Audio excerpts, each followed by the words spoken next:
السلام عليكم ورحمة الله وبركاته.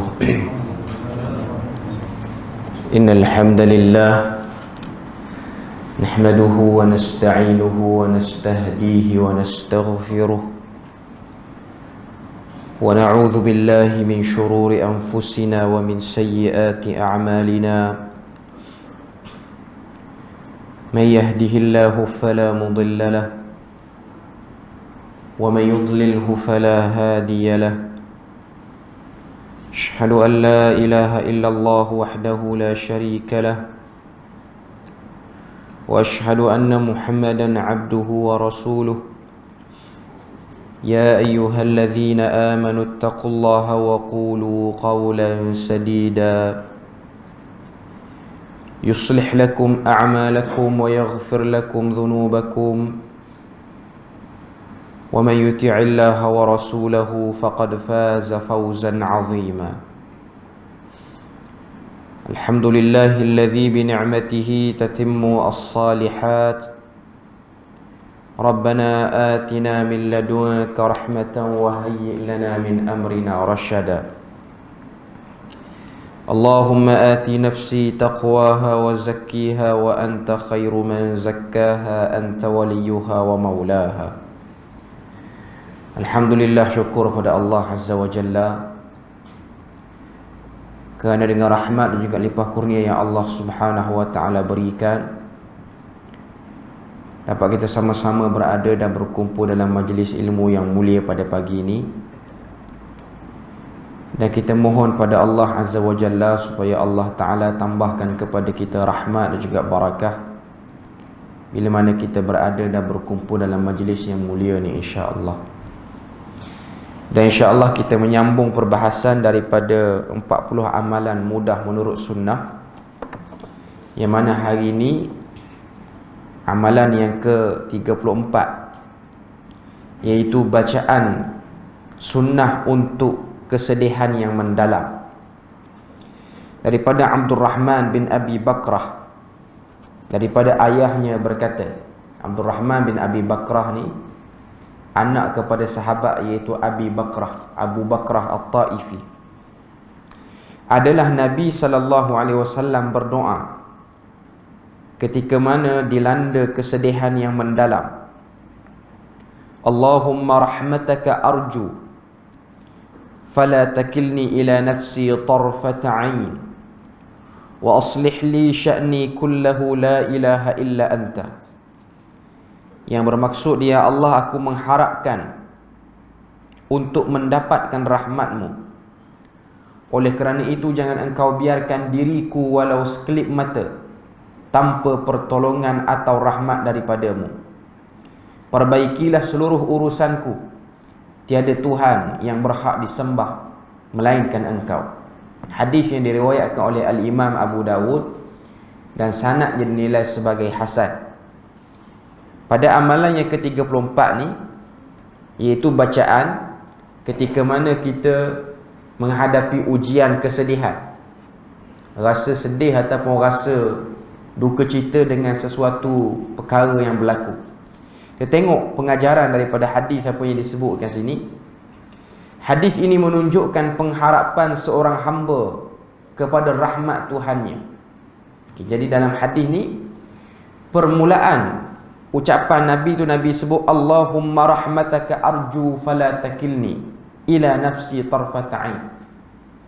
Wahai Tuhan, kepadamu lah aku berharap mendapat rahmat, dan jangan engkau biarkan urusan diriku ini aku yang menguruskannya, walaupun sekelip mata ataupun walau kerlipan mata. Hadis ini menunjukkan kebergantungan seorang Muslim kepada Tuhannya. Lafaz hadis ini jelas menunjukkan bahawa seorang Muslim tidak rela menguruskan dirinya sendiri walau sekelip mata. Ini kerana manusia tidak mengetahui perkara yang mendatang, sama ada ianya baik ataupun buruk. Jadi dalam perkataan ataupun dalam ucapan Nabi ini, dia tunjuk pada kita tentang ketinggian tawakal kepada Allah Azza wa Jalla, berharap tidak berharap kepada Allah melainkan melihat ianya ialah daripada rahmat. Dan doa ini telah ditutup dengan lafaz tauhid yang mengandungi penyaksian bahawa hanya Tuhannya yang mampu melepaskannya daripada bala bencana, dan ianya mengandungi petanda bahawa orang yang membaca doa ini sedar akan kepentingan tauhid.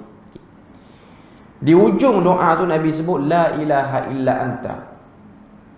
Memang dalam bab berdoa ni kita pun tahu Allah Ta'ala sebut dalam Al-Quran, fadu'allaha mukhlisina lahuddin. Berdoalah kamu kepada Allah dalam keadaan hati yang ikhlas. Jadi nak tunjuk pada kita, bila mana Nabi ni dia berdoa, dia tunjukkan tentang tauhid, dan dia tunjukkan tentang penyaksian dia bahawasanya Allah lah tempat untuk kita mengadu dan untuk kita menyelesaikan masalah. Selain pada tu yang dia sebut sini, ianya juga merupakan isyarat bahawa hanya doa orang yang khusyuk dan mengharap sahaja yang akan diberikan pelepasan bala di dunia dan mendapat rahmat di akhirat. Kalau kita tengok dalam Al-Quran, Allah Subhanahu wa taala dia sebut, am hasibtum an tadkhulul jannah walamma ya'tikum mathalul ladzina khalau min qablikum massathumul ba'sa'u wad-dharra'u wa zulzilu hatta yaqula ar-rasulu wal ladzina amanu ma'ahu mata nasrullah ala inna nasrallahi qarib. Ayat ni ada dalam surah Baqarah. Allah Ta'ala sebut am hasibtum an tadkhulul jannah. Apakah kamu mengira kamu akan dapat masuk syurga? Walamma ya'tikum mathalul ladzina khalau min qablikum, dalam keadaan kamu belum pernah diuji seperti mana orang-orang yang terdahulu daripada kamu ataupun orang-orang yang awal. Apa orang-orang yang awal tu dia kena massathumul ba'sa wad-dharra wa zulzilu. Perkataan al-ba'sa, ad-dharra dan juga az-zalzil ataupun zulzil. Ini tiga perkataan ni dia tunjukkan pada kita peringkat-peringkat ujian. Yang pertama peringkat ujian tu ialah al-ba'sa, dan yang kedua ialah ad-dharra, dan yang ketiga ialah az-zilzal. Ini tiga peringkat ujian yang Allah Ta'ala akan beri pada manusia, melihat kepada kadar kekuatan seseorang tu untuk menanggung ujian Tuhan. Kadar yang paling rendah ialah al-ba'sa. Al-ba'sa ni rasa tak selesa, rasa resah. Ini serendah-rendah ujian. Allah Ta'ala datangkan ujian tu menyebabkan kita rasa tak selesa. Tidak ada lagi apa-apa kemudaratan berlaku pada diri kita ataupun orang terdekat kita. Cuma dia ada satu bentuk ujian, tak ada apa lagi yang berkurang. Cuma dia ada rasa yang tak selesa ataupun rasa tak selamat. Itu peringkat pertama. Kemudian dia akan pergi kepada ad-dharra, iaitu sudah ada kerosakan pada sebahagian yang kita miliki, sama ada tubuh badan kita ataupun orang di sekeliling kita ataupun harta kita. Kemudian dia akan naik kepada ujian yang paling tinggi, iaitu az-zilzal. Zilzal maksudnya goncangan. Goncangan ni maksudnya apa? Kita dah rasa sempit, dah rasa macam tak ada jalan lain dah, tak boleh nak keluar daripada tu. Jadi tiga peringkat ujian ni Allah Ta'ala akan letakkan pada manusia. Jadi bila mana kita diuji daripada mana-mana tiga tahap ni, keadaan kita diuji tu ialah keadaan kita perlukan rahmat Allah. Dan Allah Ta'ala seperti mana yang dia sebut dalam Al-Quran, la yukallifullahu nafsan illa wus'aha, tidak ditaklifkan kepada satu orang tu sesuatu keberatan, sesuatu tanggungan. Taklif tu maksudnya tanggungan. Tanggungan situ maksudnya apa? Tanggungjawab dan juga kekuatan untuk menghadapi ujian. Illa wus'aha, melainkan orang tu mampu. Bila mana kita tengok ayat tadi, Allah Ta'ala cerita pada kita ujian ni tiga bentuk. Dan ujian ni yatafawatun. Yatafawatun ni maksudnya bergantung kepada kekuatan seseorang tu. Dalam ayat tu Allah Ta'ala kata massathumul ba'sa, mereka itu akan kena keresahan, ad-darra, kemudaratan, iaitu pengurangan daripada fizikal ataupun material. Lepas tu zilzal, iaitu rasa sempit, hatta yaqular rasulu walladzina amanu ma'ahu, sehinggalah ujian itu menyebabkan orang yang kena uji itu akan mengeluh dan berkata, mata nasrullah, bila pertolongan Allah. Yang sebenarnya kalau kita tengok, Allah Ta'ala bila mana dia uji manusia, dia nak kepada suara rintihan manusia tu. Dia nak dengar yang tu. Selagi ujian tu tidak menyebabkan makhluk tu ataupun manusia tu merintih, maka ujian tu dia akan upgrade dan dia akan naik taraf ujian tu. Bila mana satu orang tu diuji, dia kena ujian, lalu dia tak rasa lagi tempat untuk dia keluar pada ujian tu ialah dengan dia mengadu pada Allah. Jadi Allah Ta'ala akan naikkan sikit. Mula-mula resah. Ada sebahagian orang dia resah, ekonomi tak stabil, dia tak kena buang lagi kerja, tapi duk dengar orang, kawan sepejabat ni duk dengar, duk cakap. Dia kata, aku dengar cerita bos ni nak buang pekerja, tak tahu lagi siapa, tapi dia dah maya resah. Waktu yang datang resah tu, dia rasa macam okey, bos tak buang aku okey, aku bukan pekerja yang bermasalah. Waktu dia kena uji tu, dia dah rasa resah dah, duk bunyi khabar yang tak berapa sedap ni. Tapi waktu tu dia punya pengharapan supaya dia tak kena buang kerja tu masih lagi belum dia hadapkan kepada Allah Ta'ala. Dia masih lagi hadapkan kepada makhluk. Dia masih lagi rasa bos tak buang aku kot, aku okey. Kemudian dia akan pergi pada darra. Darra maksud dia apa? Kemudaratan.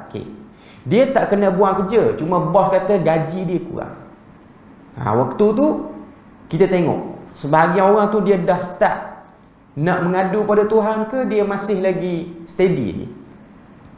Pada waktu tu mungkin sebahagian orang tak apa, gaji kena potong pun tak apa, kita fikirlah part time lain. Tak nampak lagi ni, doa bangun malam tak nampak lagi. Sehinggalah datang satu keadaan yang paling berat, iaitu az-zilzal. Ada dua pilihan bos bagi. Nak kerja dengan gaji kecil, lagi kecil pada yang sebelum ni, ataupun berhenti. Dua tu saja. Waktu tu kita dah rasa tersepit dah. Pada waktu tu lah biasanya manusia ni bila mana dia duduk pada keadaan az-zilzal, dia akan sebut dan terkeluarlah pada mulut dia, mata nasrullah. Ayat tu Allah Ta'ala kata hatta Rasul pun akan sebut benda tu. Maknanya Nabi dan Rasul pun sebut. Sebab tu Nabi bila mana nak perang Badar, esok sebelum bertempur di medan Badar, Nabi angkat tangan berdoa, Allahumma in tuhlik hadhihi al-isabah, ya Allah, sekiranya engkau celakakan kumpulan ni, fala tu'bad ba'dal yaum, tidak ada lagi orang yang akan menyembah kamu atas muka bumi ini. Cara Nabi berdoa tu macam nak suruh Allah Ta'ala ni kena tolong lah, paksa juga suruh tolong.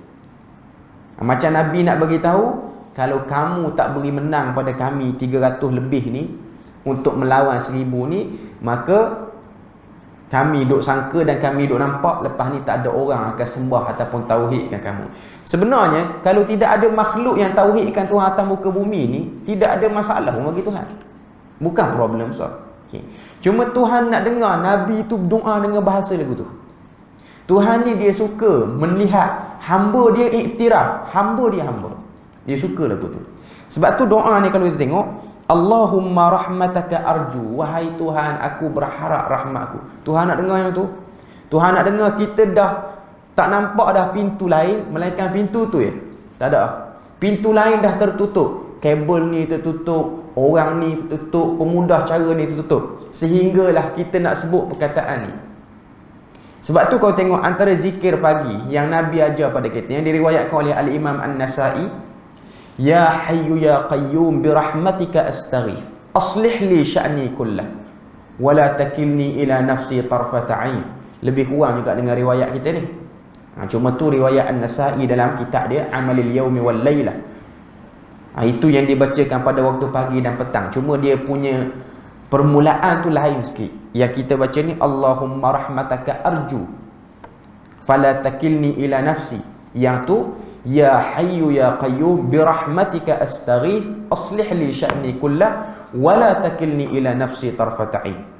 Yang ni dia ada perkataan yang ke depan sikit, lepas tu dia ada perkataan yang ke belakang sikit.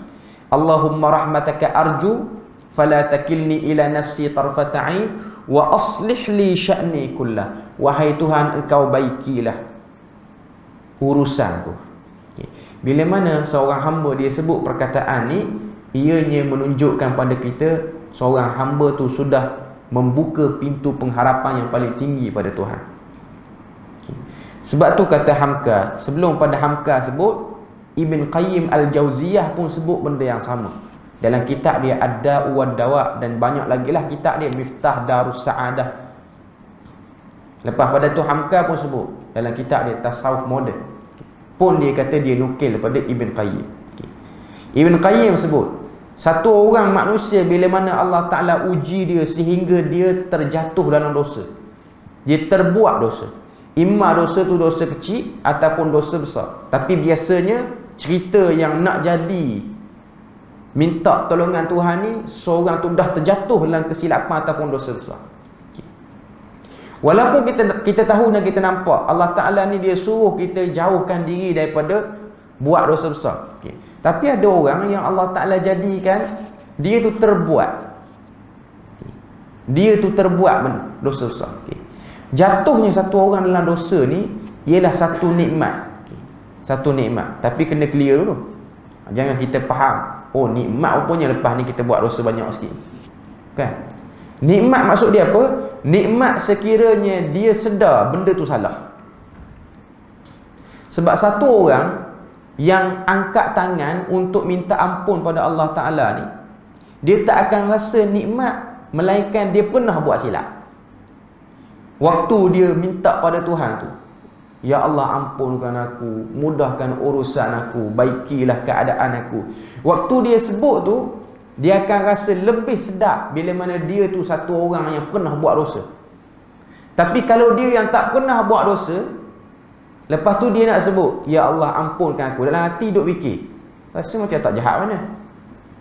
Waktu duk sebut tu, dia jadi macam tak gagah sangat, tak kuat benda tu. Tapi sebut je lah, sebab Nabi suruh sebut. Tapi kalau satu orang yang dah terjatuh, dia punya rintihan tu luar biasa. Dia punya rintihan, dan kesan dia pada jiwa pun lebih hebat. Dan itulah yang dilalui oleh para sahabat bila mana mereka ni convert, tukar daripada musyrik jadi muslim. Waktu dia masuk Islam tu, jiwa dia tu dia rasa dia banyak buat silap. Terutamanya geng-geng yang masuk Islam waktu pembukaan kota Mekah. Sebab mereka ni antara orang yang kuat lawan dakwah Nabi, bersekongkol, berkonspirasi, buat macam-macam usaha untuk bunuh Nabi, bukan setakat untuk gagalkan dakwah. Tapi akhirnya Allah Ta'ala nampakkan yang betulnya Nabi, dan akhirnya mereka masuk Islam. Jadi nak sebut pada kita, peringkat ujian tu ada 3: Al-Ba'sa, Ad-Dharra dan juga Az-Zilzal. Dan kesemua tu ialah Allah Ta'ala nak lihat kepada kita satu orang hamba yang boleh keluarkan perkataan yang bersifat ar-raja, iaitu pengharapan. Seterusnya kita pergi kepada amalan yang ke-35. Amalan yang ke-35 ni, doa sebelum memberi salam dalam solat. Sunnah. Apa ucapan-ucapan yang kita boleh sebut sebelum kita beri salam dalam solat? Solat apa ni? Solat fardu baik ataupun solat sunat. Daripada Abu Saleh, daripada sebahagian sahabat Nabi sallallahu alaihi wasallam berkata, qala an-nabiy sallallahu alaihi wasallam li rajulin, kaifa taqulu fi as-salah? Qala atashahhadu wa aqulu Allahumma inni as'aluka al-jannah wa a'udzu bika minan nar, ama inni la uhsinu dandanataka wala dandanata Mu'adzin. Faqala an-nabiy sallallahu alaihi wasallam, haulaha nudandin. Nabi SAW, maksud dia Nabi SAW bertanya kepada seorang lelaki. daripada kalangan sahabat. Bagaimana bacaanmu dalam salat? Okay, Nabi tanya dia, kaifa taqulu fis salah? Bacaan sini ialah nak sebut pada kita cara satu orang tu dia sebut apa, khususnya dalam doa. Jawab lelaki itu, qala atashahhadu, aku mula-mulanya bertasyahud, iaitu menyebut bacaan at-tahiyyatul mubarakatu lillah itulah. Okay. Wa aqulu Allahumma inni as'alukal jannah. Selesai aku sebut tasyahud tu, lepas habis innaka hamidum majid tu, lepas selawat apa semua, aku akan sebut Allahumma inni as'alukal jannah wa a'udzubika minan nar. Ya Allah, aku mohon daripadamu syurga dan aku berlindung denganmu daripada neraka. Ama inni la uhsinu dandanataka wala dandanata Mu'az.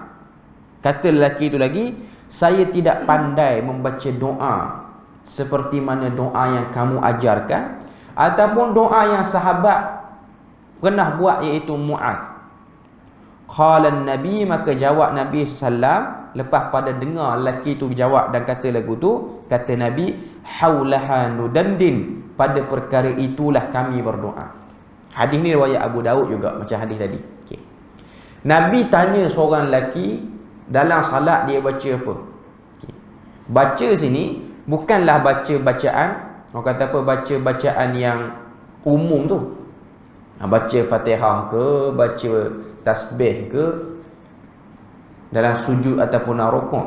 Tapi yang Nabi nak tahu tu, apa yang kamu baca selepas selesai benda tu. Yang ni Nabi nak fokus ini ialah sebelum kamu beri salam tu apa. Jadi benda ni sudah maklum dalam pengetahuan para sahabat. Sebelum beri salam ni, kita akan berdoa dengan doa-doa yang kita nak doa. Cuma Nabi ni dia beri panduan lah doa. Antara doa Nabi ialah doa minta selamat pada azab kubur dan juga azab fitnah. Fitnah daripada kehidupan ataupun fitnah kematian. Min azabil qabri wa min fitnatil mahya'i wal mamat wa a'udzu bika min syarri fitnatil masiihid dajjal. Itu antara doa Nabi sebelum beri salam. Aku bermohon padamu daripada buruknya, bahayanya fitnah al-masih ad-dajjal. Itu yang umum lah, yang kita tahu, hadis riwayat Muslim. Okay. Cuma lelaki ni dia kata, aku biasa akan sebut Allahumma inni as'alukal jannah wa a'udzubika minan nar. Wahai Tuhan, aku harap, aku mohon pada kamu supaya aku dapat syurga dan jauh aku pada neraka. Sebelum Nabi respon terhadap doa tu, terus dia kata, ama inni la uhsinu dandanataka wala dandanata Mu'az. Sesungguhnya aku ni jenis tak pandai, tak ingat doa yang kamu ajar dan tak pandai nak berdoa macam Mu'az. Kita kena tahu, sahabat yang Nabi tanya ni orang Arab lah. Orang Arab. Orang Arab yang cakap dengan bahasa Arab, dia ada masalah payah nak ingat doa Nabi. Dan dia pun ada masalah tak pandai nak buat ayat yang okey sikit dalam doa. Tak pandai. Okay. Dia macam nyakit orang kita. Bagi doa Nabi tak berapa nak ingat. Payah nak ingat doa Nabi. Okay. Okay. Dan kita pun bukan jenis reti nak buat ayat bahasa Arab nak berdoa ni. Nabi tanya tu, Nabi nak tahu apa yang dia nak ataupun apa yang biasa dia minta. Lalu Nabi pun kata haulaha nudandin, itulah yang kami duk minta sebenarnya. Yang kami duk minta ni benda itulah, iaitu minta syurga, jauh neraka. Okay. Hadis ni nak tunjuk pada kita apa dia? Nak tunjuk pada kita satu benda yang baik bila mana satu orang tu dia berharapkan syurga. Sebab tu antara kefahaman yang silap bila mana satu orang tu dia beramal, dia tak nak syurga, dia nak redha Tuhan. Silap sebenarnya. Kan setengah-setengah orang yang dia rasa dia tu tasawuf tinggi, dia kata kita tak nak juga syurga Tuhan. Tapi kita pun tak nak juga neraka, yang kita nak ialah redha. Tuhan redha, dia nak letak kita mana-mana pun kita redha. Okay. Tak, sebab memang Tuhan kata redha Tuhan tu ialah dengan syurga. Memang lagu tu. Sebab tu bila mana Allah Ta'ala puji sahabat, Allah Ta'ala sebut antara benda yang sahabat dapat, lepas Allah Ta'ala sebut radhiyallahu anhum wa radu'an, Allah Ta'ala sebut yang mereka dapat syurga. Tidaklah ayat tu ditinggalkan, melainkan ayat tu sebut tentang kelebihan syurga. Jadi tak salah kalau satu orang tu dia beramal, lepas tu dia dalam kepala dia nak pada syurga. Itu benda betul. Itu tak termasuk daripada benda yang tersasar. Pengajaran daripada hadis ni dia sebut, ulama berbeza pendapat tentang hukum berdoa selepas tasyahud sebelum memberi salam.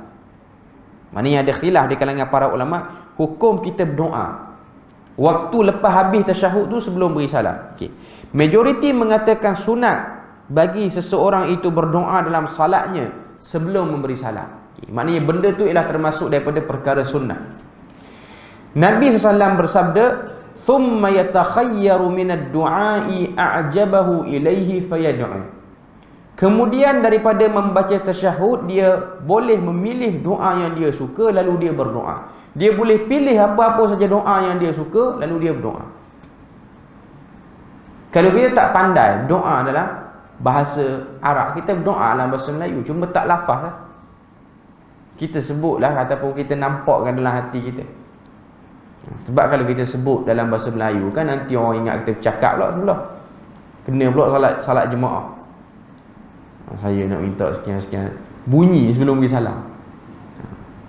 Bahawa doktor orang pun tegur, bercakap tadi. Tak bercakap, doa. Atau doa sakan bahasa Melayu. Dia benda tu sebenarnya ada khilaf lagi di sebahagian para ulama. Cuma benda tu kalau kita buat, orang jadi semacam lah. Sama juga dengan kita berdoa lah, sujud, doa bahasa Melayu. Orang ada ingat kita bercakap. Okay. Jadi kita, kalau kita pandai boleh hafal sikit-sikit doa Nabi tu, kita hafal lah. Okay. Cuma sahabat ni dia ambil yang paling mudah. Minta supaya dapat syurga, jauh neraka. Hadis ini menunjukkan bahawa doa sebelum memberi salam itu sunat. Kerana Nabi SAW memberikan pilihan kepada seseorang untuk berdoa dengan apa saja doa yang dia suka. Bahkan sebahagian ulama kata, di antara sujud dengan sebelum salam ni, mana lebih mustajab waktunya? Mustajab sebelum salam ni lagi. Sebab banyak hadis tunjukkan pada kita Nabi dia jarang tinggalkan berdoa waktu ni. Adapun Nabi berdoa dalam sujud ni ada juga, tapi taklah banyak sangat. Tak sebanyak riwayat Nabi berdoa sebelum tasyahud, sebelum beri salam, lepas tasyahud ni. Sebahagian ulama berpandangan wajib bagi seorang untuk berdoa dalam salat sebelum memberi salam. Ini kerana lafaz hadis tersebut merupakan arahan pada Nabi. Ada sebahagian yang faham hadis takhayyaru minad du'a thumma yatakhayyaru minad du'a a'jabahu ilaihi fayad'u, sebab hadis tu riwayat Bukhari, perkataan thumma tu tufidul amr. Thumma itu memberi maksud arahan. Lepas daripada selesai baca tasyahud, pilih doa mana. Maknanya doa, wajib doa. Ada sebahagian sebut lagu tu. Pandangan ini dinukilkan daripada Tawus bin Kaisan bahawa beliau mengarahkan anaknya mengulangi salat apabila tidak berdoa memohon perlindungan daripada 4 perkara sebelum salat. Dia ada satu orang tokoh dalam bidang fiqh ni, nama dia Tawus bin Kaisan. Dia pernah dengar anak dia ni bila mana selesai baca tasyahud tak baca doa, dia suruh anak dia semayang sekali lagi. Sebab dia melihat arahan Nabi itu ialah amr, iaitu arahan yang bersifat wajib. Okay. Tapi kita tak peganglah fiqh Tawus ni. Dia ada kajian fiqh Tawus bin Kaisan. Tawus ni tokoh yang hebat lah. Dia macam orang kata apa, Sufyan Ats-Tsauri apa semua ni, tokoh-tokoh yang hebat. Cuma nama dia ni tak seglamour nama orang lain. Tak seglamour Al-Laits bin Sa'ad. Laits bin Sa'ad ni walaupun dia tu hebat, tapi yang orang kata apa, yang agak menyedihkan Laits bin Sa'ad ni, dia punya mazhab dia tak berkembang jauh. Imam Syafi'i dia pernah jumpa Imam Laits bin Sa'ad. Laits bin Sa'ad ni di Mesir, dia punya kubur dia. Imam Syafi'i kata, aku melihat Al-Laits bin Sa'ad ni lagi faqih daripada Imam Malik. Kemah dia pada Imam Malik. Tapi kenapa mazhab Maliki berkembang sedangkan mazhab Laits bin Sa'ad tak berkembang? Sebab penulisan terhadap nukilan-nukilan dia tidak dilakukan. Laits bin Sa'ad ni hebat zaman dia hidup lah. Lepas pada tu nama dia tu orang hebat lah, tapi pendapat dia tu orang payah nak cari sebab anak murid dia tak tulis. Dan dia pun tak ada usaha nak tulis. Macam Imam Malik, dia usahakan tulis. Bahkan dia buat revision. Maknanya lepas siap Muwatta' Malik tu, cek lagi dan cek lagi. Nak tunjukkan pada kita, dia tu ada niat nak beri saham, nak beri manfaat. Sebab tu kalau tengok dalam riwayat Syiar A'lam An-Nubala oleh Imam Az-Zahabi, bila mana Imam Malik ni dia tulis kitab Muwatta, kitab dia tu dia namakan dengan nama Muwatta. Orang-orang lain yang mengajar hadis ataupun yang mengajar fiqh pada waktu tu, mereka pun tulis buku dia orang pun dia orang beri nama Muwatta. Sama, lebih kurang. Muwatta ni kita tahu dia bukan Imam Malik je, dia ada orang lain juga yang tulis. Orang pun repot pada Imam Malik, anak murid dia pun repot.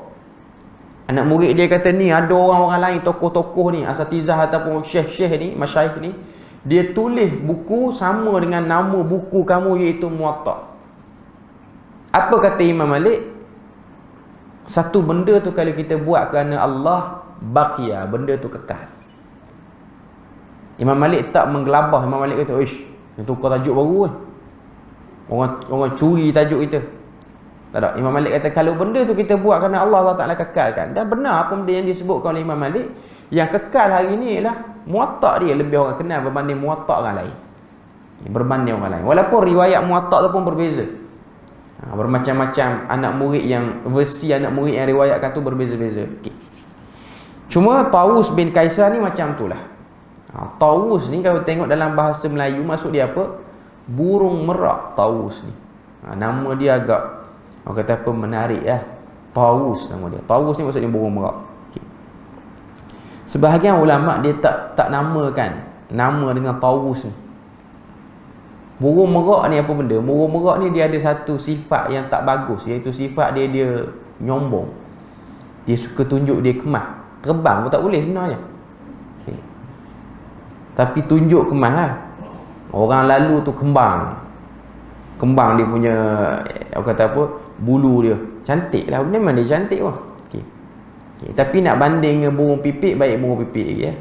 Boleh gerak terbang. Orang kejar boleh terbang.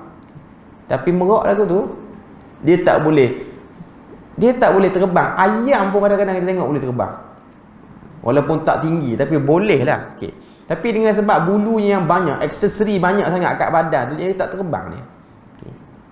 Sebab tu ada sebahagian para ulama mengharamkan makan daging burung merak ni sebab takut mewarisi keegoan dan kesombongan. Ada sebahagian pendapat sebut lagu tu lah. Tapi benda tu dia tak jadi sebab utama lah.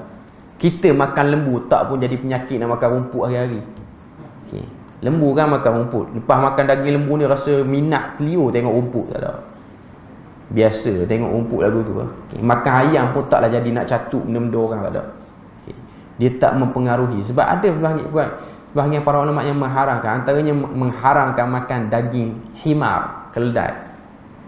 Sebab benda tu memang Quran dah sebut haram. Cuma ada sebahagian dia cari hikmah, antara sebab dia apa? Takut mewarisi kebebalan, kebodohan binatang tu. Okay. Dia tak jadi sebab yang begitu tu sangatlah. Dia tidak jadi, yang kata apa, benda-benda yang problem sangat. Okay. Cuma adalah kajian orang sebut kalau kita makan sesuatu tu dia mewarisi. Contoh makan daging unta, dia mewarisi kecemburuan. Betul ke tak tu saya tak tahulah. Okay. Cuma kalau kita tengok orang Arab, dia ada lah benda tu. Arab lelaki dia memang cemburu kalau tengok orang tengok isteri dia. Unta lagu tu, unta tak boleh kacau dia punya wife dia, tak boleh. Siap kita kalau kita kacau dia. Dia mungkin tak bahan kita hari tu, dia bahan kita minggu depan. Sebab unta ni dia ingat siapa yang buat kacau kat dia. Banyak dah saya dengar orang-orang yang duk jaga unta ni. Kita pergi buat umrah, ada satu orang Bangla dia cerita, dia pernah kena terajang dengan unta 2 minggu selepas pada dia pukul unta. Unta tu ingat, cuma unta tu tak jumpa angle mana yang kawan tu leka. Maknanya kawan tu tidur dalam kemah, dia tarik kemah tu dan dia runtuhkan kemah tu. Dia terajang. Okay. Cuma dia ingat, sebab tu unta ni dia ada satu kelebihan, dia tak akan sesat sampai bila-bila. GPS dia gagah pada Waze lagi. Okay. Nak beritahunya 10 tahun pun dia boleh ingat kawasan yang dia pernah duduk dulu. Itu kelebihan. Okay. Sebab tu orang kata orang Arab dia kuat ingatan sikit, dan dia pun orang kata apa, cemburu. Kuat ingatan Arab ni, ambil order makanan pun tak bawa buku. Tuan-tuan pergi negara Arab tengok kedai-kedai orang Arab mana dia pernah catat macam kita orang Melayu kan. Kedai-kedai kita ni nak pergi makan dia tulis. Okay. Arab dia tak tulis. Kita mari makan dekat 20 orang, dia ingat seorang. Okay, dia ingat. Okay. Tapi ada juga penyakit, ingat tapi tak hantar apa sudah. Waktu pun sakit hati juga, tanya mana siap je, tak hantar sampai kita cancel. Okay. Cuma nak beritahu pada kita, terbuktilah arak ni dia kuat ingatan. Cuma orang kata apa, dia punya, tapi ada juga arak yang tak kuat sangat ingatan. Cuma majoriti lah bangsa tu dikenali dengan bangsa yang kuat ingatan. Okay. Tuhan beri kelebihan dia semula jadi, dia boleh ingat. Sebab tu kalau kita tengok orang-orang Arab, dia kalau dia tanya nama kita, dia boleh ingat nama kita. Saya ada pernah bawa beberapa orang Arab yang daripada Yaman. Kita pergi banyak masjid lah di Terengganu, banyak masjid kita bawa dia. Okay. Dia tu timbalan rektor Universiti Al-Iman yang kena bom di Yaman tu. Banyak masjid, hampir 20 masjid . Okay. Sebelum dia nak balik tu, okay, dia beritahu dekat saya, okay, tolong kirim salam kepada orang sekian. Dia ingat nama AJK masjid, setiap masjid yang dia pergi tu dia boleh ingat. Saya pun tak perasan masjid ni pergi ke. Okay. Dia ingat, dia kata masjid yang kubah ni hijau, kubah ni, dia boleh ingat nama AJK. Tapi dia ingat sepatah lah nama tu, nama penuh dia tak ingat. Cuma dia ingat, dia boleh ingat. Okay. Dia bangsa yang Allah Ta'ala beri. Dia ada bangsa yang Allah Ta'ala beri dengan sebab usaha. Macam Shanqiti, Mauritania ni tempat orang hafal Quran kemah, paling kemah. Tapi sebab apa dia jadi ingat Quran tu? Sebab dia buat latihan luar biasa. Arab dia tak buat latihan. Sebab saya tengok kawan-kawan saya yang belajar di Jordan ni Arab, dia tak hafal Quran pun. Macam kita pergi ke Jordan, kita dah hafal Quran dah. Jadi kita dengan Quran tu kita nampak lah kalau bila pun syarah tersebut, ataupun bila mana ada subjek yang perlukan kita hafal setengah-setengah juzuk Quran ni. Okay. Tapi dia, kawan-kawan Arab ada sebahagian dia tak pernah hafal Quran, tapi bila mana ada satu subjek tu kena hafal 2 juzuk daripada Quran, dia pun start alam menghafal. Okay. Hari peperiksaan, contoh periksa macam hari ni, periksa petang dalam pukul 2, pukul 3. Dia hafal bila? Pagi ni sejuzuk tu dia hafal. Tapi berterabur tajwid dia tu, tapi dia ingat. Dia nampak, dia baca, orang Arab baca Quran macam baca surat khabar.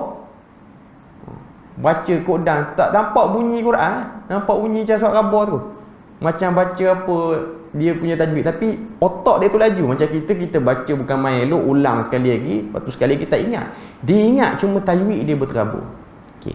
Dan subjek tu dia subjek yang wajib diambil walaupun oleh pelajar yang bukan daripada pengajian Islam. Dia wajib ambil bab Quran ni. Tapi ada tahun tu dia hazah balik sebab universiti tempat saya belajar ni ada yang non muslim tak. Okay. Cuma nak beritahu kita tengok dengan mata Arab tu dia boleh ingat. Benda tu dia boleh ingat. Okay. Jadi Tawus bin Kaisan ni dia orang kata apa, dia suruh anak dia solat balik dengan sebab tu. Okay. Kemudian kita tengok satu lagi pengajaran sini. Hadis ini memberi isyarat bahawa boleh berdoa dengan doa yang tidak disebut dalam Al-Quran maupun hadis ketika dalam salat, kerana Nabi SAW memberi keizinan kepada sahabat ini untuk berdoa dengan lafaznya sendiri.